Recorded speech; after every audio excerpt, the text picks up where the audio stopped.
Bonjour mes amis, c'est le buzz depuis le début de semaine et l'ouverture du procès de Cédric Jubilard, accusé d'avoir fait disparaître et certainement tué Delphine Jubilard, son épouse. Je vous le dis, sur les réseaux sociaux, c'est l'explosion. Il n'y a pas un article où il n'y a pas des dizaines, voire des centaines de commentaires en dessous. Et pour, je vais dire, 75% des gens, il est coupable, il devrait même déjà être en prison, et ce, à titre définitif.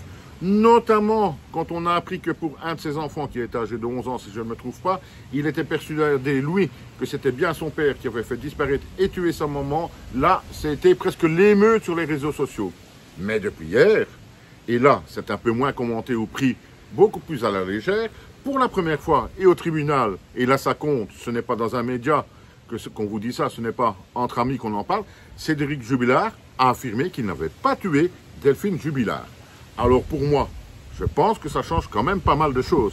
Parce que s'il est suspecté, ok, si pas mal d'indices tentent à croire qu'effectivement il aurait tué et fait disparaître lui-même le corps de son épouse Delphine, là, il nie quand même le fait.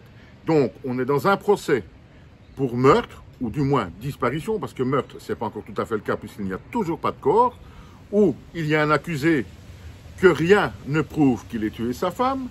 Comme je viens de vous le dire, il n'y a pas de corps. Et maintenant, un accusé qui nie les faits.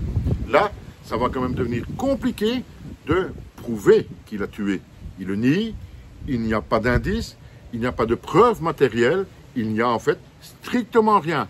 Et je suis désolé de vous le dire, surtout quand je vois ce qui se passe sur les réseaux sociaux, mais là, on va vraiment et directement vers un acquittement.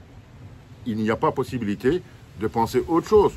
Quoi qu'on en dise, quoi qu'on en pense sur les réseaux sociaux ou en discutant entre amis, il y a certainement certains soupçons, certains ont des convictions, mais ça, ce ne sont pas des preuves devant un tribunal d'assises. Et là, avec cette première déclaration importante de Cédric Jubilard, je pense que ça va être de plus en plus compliqué de le faire non seulement accuser, mais maintenant de le condamner. Tout porte à croire qu'il va être acquitté, mes amis.